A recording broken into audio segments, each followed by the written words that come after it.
Welcome to Jaya kitchen అండి. ఈరోజు పుదీనా రైస్ చేసిన దానికి ఒక కట్ట ఫ్రెష్ పుదీనా తీసుకోవాలి. కడిగి ఇలా మిక్సీ పట్టుకోవాలి.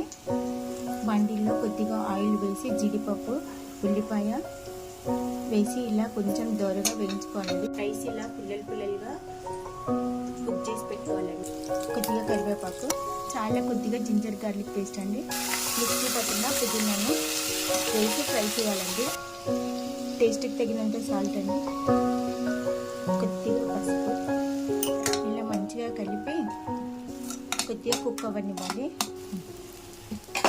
ఇలా రైస్ వేయాలండి. పుదీనా పచ్చిమిర్చి పేస్ట్ పట్టాలి. రైస్ మొత్తం కలిపి ఒక 2-3 మినిట్స్ అలాగే ఉంచాలండి. వేడి పుదీనా రైస్ రెడీ అండి. Ready to eat. Thank you for watching.